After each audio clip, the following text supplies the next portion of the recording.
Hello, is there anybody there? Where is everyone? Oh, there you are. Hello and welcome to the latest episode of The Boardmasters with me, Chris Mullins. And once again, I am hidden behind a giant mountain of goodies here with the Bardsung All-In. And I am going to be unboxing the core game today because, as you can see, there is a ludicrous amount of stuff in the All-In that I am super excited to get into. But I think next week I will do the unboxing of all the extra gameplay elements and the cosmetics and stuff as well. So I'll just start moving all of this out of the way because this box is absolutely massive. I think it's going to be rivaling Kingdom Death in terms of the size and the space it's going to take up on the shelf. Right. So here we have Bardsung, the core box. And as you can see, it's absolutely enormous. The artwork and everything is absolutely stunning. And I am hugely excited to get into this. This obviously is by Steamforged Games, who, when I joined the hobby a couple of years ago, they didn't have the best of reputations from what I understood. Certainly a lot of people seem to dislike or be disappointed by the Dark Souls and Horizon Zero Dawn licensed games that Steamforged produced. The only game that I've played of theirs so far is Ni no Kuni 2, which is up there and has featured on the channel, and we absolutely adore that game. But even so, I wasn't really going to back this. This one had been on the chat on Kickstarter for a while, and it didn't really appeal to me. I just kept scrolling past. It kept coming up in my Facebook ads, and it just wasn't interesting. Or it didn't appeal to me. It didn't capture my interest. Saying it's not interesting probably isn't strictly true, because otherwise I wouldn't have backed it in the end. But I did back it largely because of a video that Alex did at Board Game Co. with one of the main guys at Steamforged Games. Forgive me, I can't remember your name. It was 18 months ago that I looked at the video. And they went into a lot more depth in terms of the type of game it is. And something that I dismissed as just a generic dungeon crawler was actually far more narrative, has incredible guest writers like Rhianna Pratchett and Ian Livingstone, who I'm a big fan of from the Choose Your Own adventure books that I adored as a kid, and very much gave me the vibe that this is like a choose your own adventure, but in a board game. And that captured me straight away, went straight on, all in. And remarkably, this was a game that was due to arrive, according to the campaign, in May 2022. Obviously, for some people, depending where you live in the world, that may still be the case. But I think the Asia area, they started getting theirs back in January, whereas in the UK, we're in March now, and they've started filtering through. So, inspire the songs, live your legend, become Bardsung. So we've got tile reference sheets, because obviously this is a tile laying dungeon game, so kind of like Core Quest that we're playing through on the channel now, but to a far greater degree. Right, let's start getting into some of these tiles. Let's just see if I can make some room.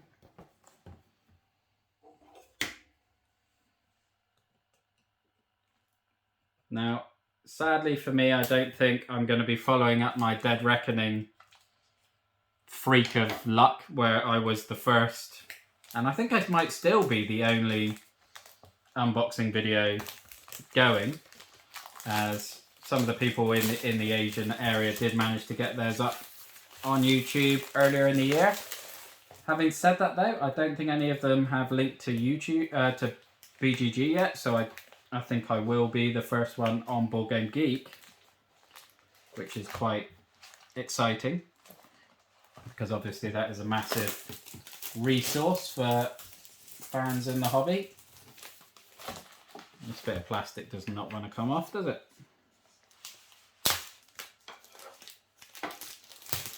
Always have a trusty knife on hand. Thank God I learned that. And I did have some feedback from the Dead Reckoning one where personally I like to dive into these boxes not really knowing what's in there, just going in blind, trying to remember from the campaign. But I had some feedback that obviously then you can't explain what each bit is, which is completely fair. So I did have a look through the campaign to try and refresh myself on what's in here. So I haven't watched the gameplay videos or anything, so I'm still not 100% how they work in the gameplay. But I should still be able to identify things. Like in Dead Reckoning, I didn't recognize the AI solo cards, for example. But first things first, regarding these tiles, the artwork on these is absolutely gorgeous. These are probably the most gorgeous tiles that I've had so far. They kind of evoke memories of Village Attacks, although where that had a very dark gothic style, and the unboxing's on the channel if you want to check it out. I really love the bright, colourful contrasts in these, because obviously each one is like generally quite dark with then a big flash of colour in it, and then as I said, that obviously there's some tiles that are very light there as well. I also love the fact they're differing shapes and sizes, so it's not just like always the same tile that you're laying out in terms of shape and size. It's going to add different dimensions and going to make the dungeons look different and flow differently every time. Obviously you've got all your various tokens denoting all your status conditions, your health, your damage, your heroes. But that is very, very cool. And then we've got our game trays insert. So we've got various trays and bits that obviously at the moment have no components in, so I'm just going to try my best to get through those and get them out of the way. We have a few minis. Oh, we have some big minis. Let's look at the little ones first.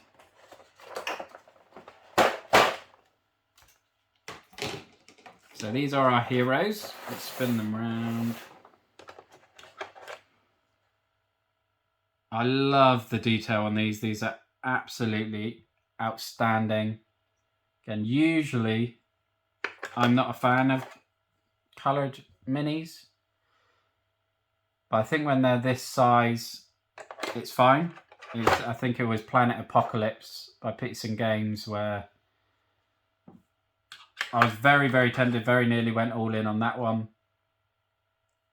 But then saw, again, it was Board Game Co's sort of gameplay, and the giant minis were very, very impressive. But they were in like purple and red colours, and I just did not like them at all, and it really basically put me off. Wow, that giant orc is really impressive. And then you got these various smaller orcs. I love the distinctive style on these. These certainly look different to any I've had so far. Very much like a ninja one there. More of a traditional swordsman, but again with different flourishes. And kind of an armoured night orc there as well. I assume they're orcs. Just a sort of generic term for everything that looks that way, I guess.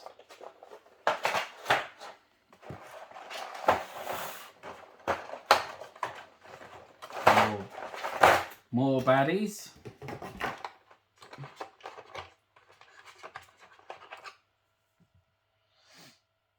He looks very cool. He's almost dual wielding his axes.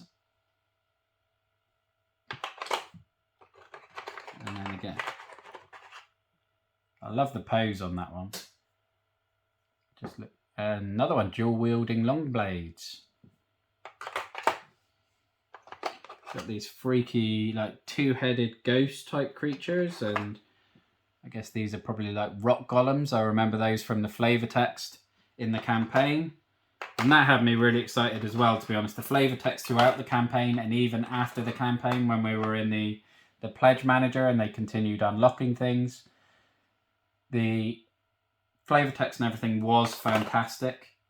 And as someone who's become a big fan of the flavour text, largely because of Jesse at Quackalope's passion for it, that really has come across to me.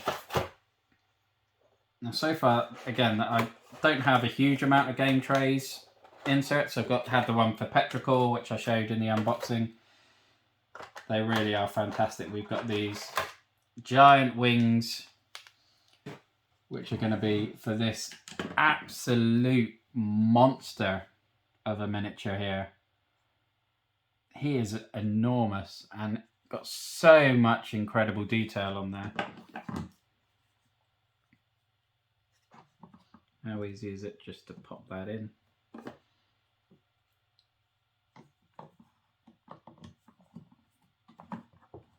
I mean, it's not perfect. I just need to pop it in a bit more, but gives you the idea of the size and scale of that absolute behemoth of a miniature.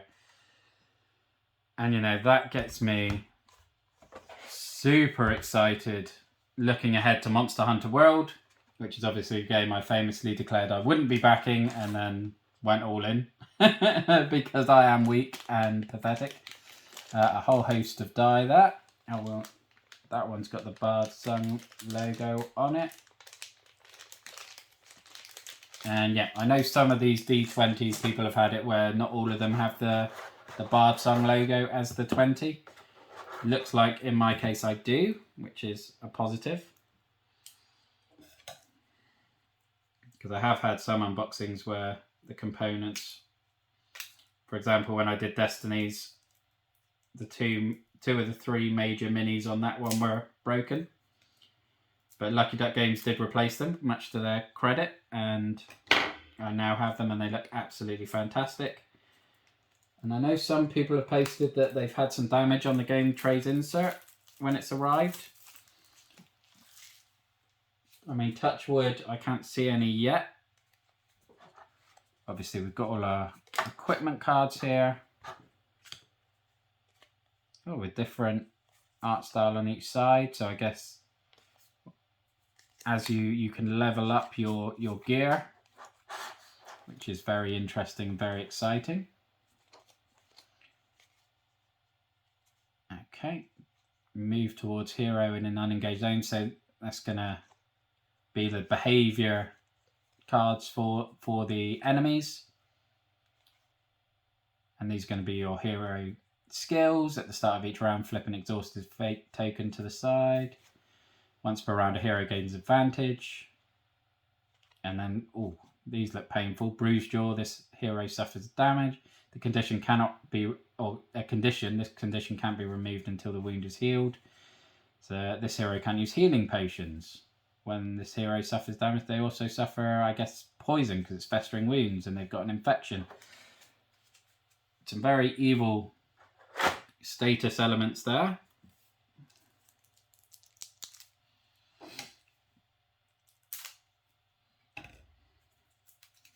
But I am certainly loving the art style throughout this. The minis look great, the detail's phenomenal. And it definitely has me excited for Monster Hunter World. I'm just hoping the gameplay lives up. Aquamarine. While this hero is in the same zone as a water token, their attack rolls have advantage. Okay. So these are all numbered. So as you said, they're going to be relevant, I guess, to each campaign. So they may well be treasures or events that happen throughout. And it's going to add to the sort of narrative flavor text element. Again, I'm not going to read them too much because that might be a bit spoilery. And then we have this other bundle of cards. I'm glad I decided not to try and do the add-ons and the cosmetics in the one video, because I'd probably be sat here for about an hour and a half going through everything, because there is another 9 or 10 bundles of cards in there. So it is a very generous game, certainly. So these are your herbs and coins, so going to be sort of items that you find throughout. Sort of treasure, discarded purses, invisibility spells. So yeah, extra gear and things. treasures of rubies, so add 1 to damage rolls. Ruby clusters make your damage even stronger. So yeah, lots of treasure and gems which actually boost you. They're not just there for because you should have treasure in the game. Defensive runes, and again they level up. Runes that allow you to re-roll gear, re-roll dice rolls. Nice, so there's lots and lots of stuff. Righteous, the Wrath of God. This attack may only be used if the hero suffered a wound, so boosted skills, and as you level up you're going to get, obviously they're color coded for each character. As you level up they're going to get stronger. They are double-sided as well. Yeah, with different effects. So again, huge amounts of customization for each character.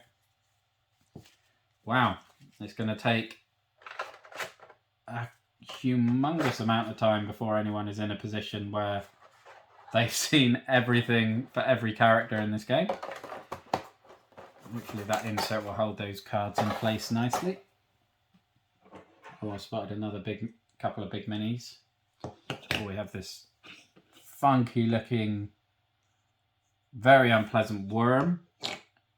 Oh, and I remember that guy from the story, but he looks phenomenal from the campaign page. The detail on there is absolutely incredible, and it's so different from an art style perspective to the sort of standard minis that you see. I'm just going to have to stand up, see if there's anything else over there.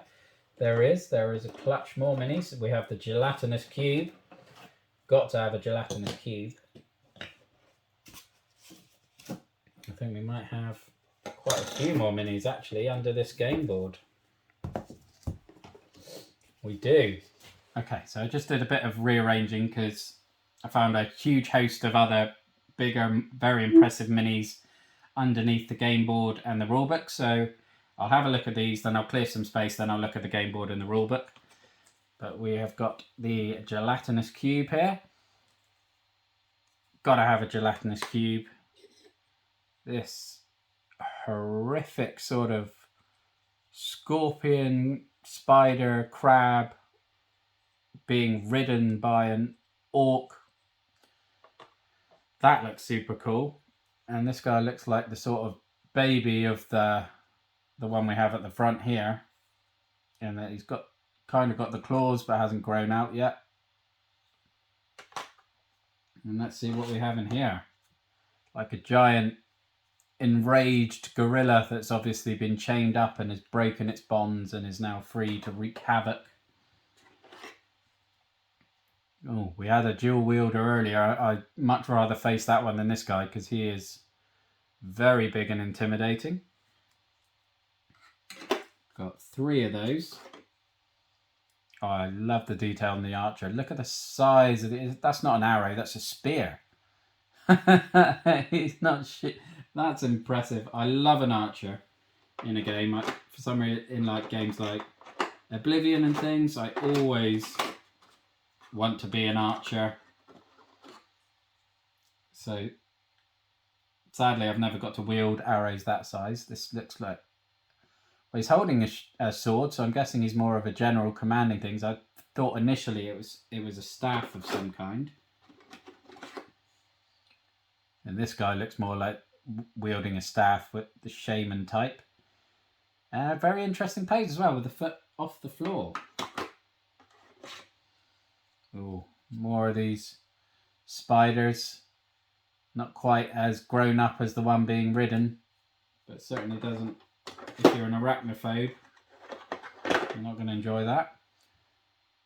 Like 2-headed giant with blades strapped to his wrist and a giant rock to.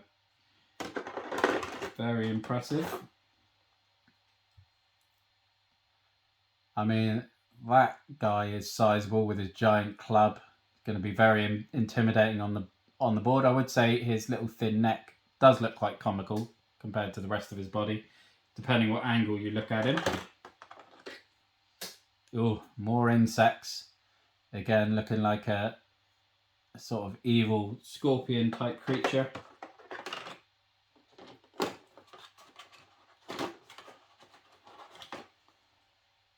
And then this is an incredible design. It's like a tree/mushroom with a giant mouth full of full of jagged teeth, carrying a mushroom staff. That looks so cool. A giant rat, certainly giant when compared to the first clutch of minis we had a look at. And this last one is another sort of like orc type, but brandishing a whip. Very, very cool indeed.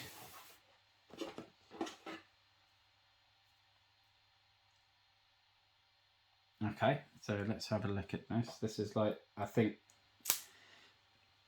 the cards that help you walk you through the tutorial. So open this end first. So I guess these are then your starting skills and your starting equipment. And then you've got your first set of damage conditions. And stop here if you're playing the combat tutorial, and then stop here if you're playing the exploration tutorial. So there are tutorials obviously for exploration, for combat as well, which is nice because it's going to just walk you into the game. This is a bit more for the exploration tutorial by the look of it.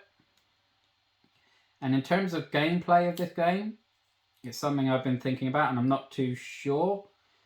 I don't think it's going to be feasible to do a full campaign as much as I'd want to. Maybe one day, if and when I get to a point where I have a Patreon, I can do a full campaign on there. I'm definitely tempted now to work through the tutorials. So again, we've got these numbered mystery things, which do have stuff on the other side, but I'm not going to show it because it's spoilery. And then we've got, introductory brute and other things for exploration. So wild shell. I think I really want to start as wild shell because I think he looks fantastic. Stoneheart, Night Feather, who again looks great. Lightweaver and Dawnguard. The other three are probably more traditional dungeon crawly tropes in terms of your dwarf, your orc, and I think Lightweaver is an elf. I might be wrong, but elf or a paladin type.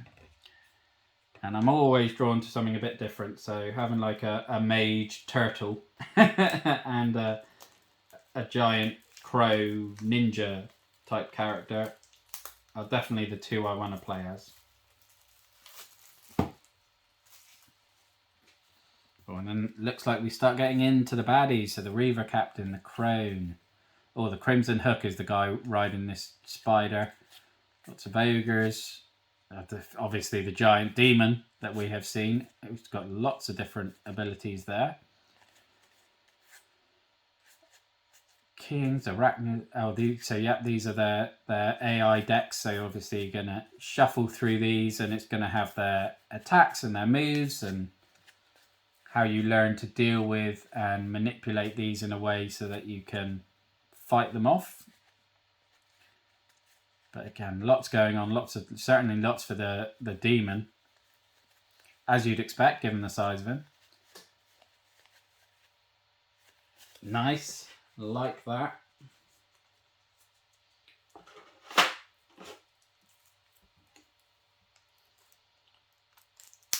So again, at this point, it is pretty much just cards to look at. So if they aren't of interest to you, feel free to skip out. And then we just got more of the same, so of different enemies this time. So you've got your raiders, your miners, your snipers, your giant spiders, executioner, hunters. The art style is fantastic. I love the way they've used these shades, those two-headed ghost things, all different elemental types. And they aren't just rock golems, they are different elements as well, which is cool.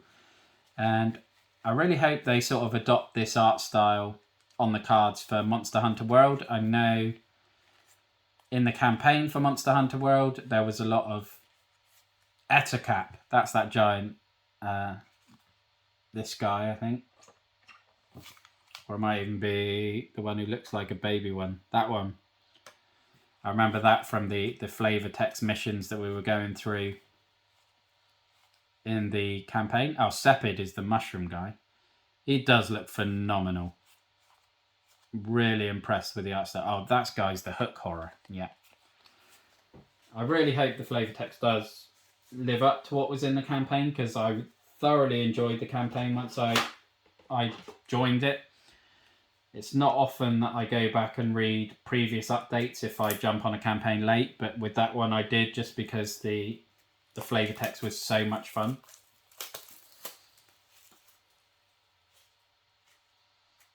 Okay, so what do we have here? I guess these are the icons for the tiles as you're moving through, and tell you how you can set up those tiles in terms of where the doors are, what you can interact with. Obviously, we haven't looked at the rule book yet, so that iconography is going straight over my head. And whilst I did look at the what's in the box contents and saw these cards, it didn't really give an explanation because I didn't look through the gameplay videos. So I'm sorry that I don't know exactly what they're for, but they do look like they tell you how to set up each particular tile as you draw it. I guess depending on what mission and what thing you're on, could be different each time, depending where you are in the campaign.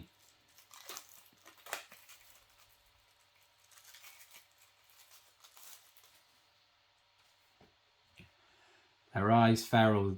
These foes are cornered and desperate, and all the more dangerous for it. Enemies add +2 to their target number if they are the only enemy in the zone. So again, these are going to be lots of different variations that are going to be traps and events and things that are going to, obviously, as we heard there, going to alter enemy behaviors. Sub-Zero, so that one gives you like frostbite damage.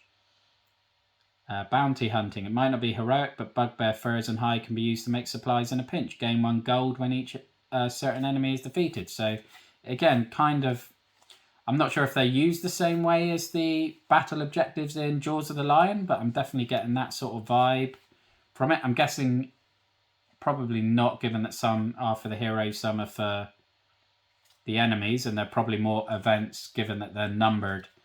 They will come out as you're playing through the scenarios. And there is a whole host of them in here.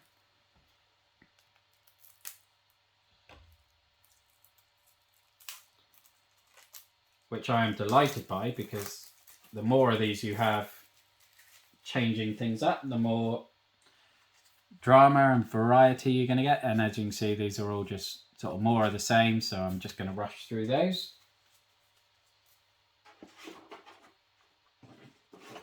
These are the last two. And yeah, these are even more of the same, so I'm not even going to open those. Those are a huge amount of events and things going on in there. And now, as promised, I'm just going to clear some space on the table and we can have a look at the main board and the rulebook quickly, so bear with me. Okay, so I've got the board out. I've just taken the plastic off it because, you know, watching me take plastic off is never the most entertaining thing. We've got some beautiful art on this side of the board. Apologies, my camera's not going to pick this all up because this is absolutely massive. I'll be honest, I didn't realise it was this big of a game board, given that, well, this is the core of the dungeon, and this is where you'll be laying your tiles into. And I guess these areas around the outside are going to be where you have your cards. Bit more basic on this side, so I'm guessing this is probably the side where you're actually doing the exploration, and then the other side, I think they're distinct stages for like your dungeon exploration and your big boss battle. I may just be getting distracted by Tiny Epic Dungeons because I know that has it. And then we've got our two rule books. We've got the rule book and the adventure book. Obviously it's going to be a sizable one. But again, I like the fact, just like the whole colour scheme that they used throughout the campaign, and obviously it carries over into the rulebook. So it's got some basic rules. Oh, yep, so this is the exploration side, and the other side is the arena side. You play tiles into them and just connect your tiles based on the artwork. Some nice flavour text there. For many moons now, you've heard tales of woe from this region. First, only as the odd story told by a bitter merchant, bemoaning lost goods stolen by bandits. But as the months continued, the stories became both more frequent and steadily more concerning. Tales of entire villages being attacked and pillaged, the inhabitants struggling to fight off organised group of bandits as their friends and family were dragged off into the night. So that doesn't sound good. And obviously you want to come and try and save this area and this region and play the hero so that the bards will sing of you for eons to come and celebrate your adventures and become the stuff of legend. So exploration tutorial,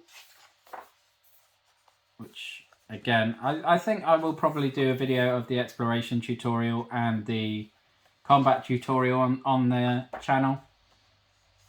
And then we've got diving into the campaign, advanced exploration rules, the end phase, maintenance phase.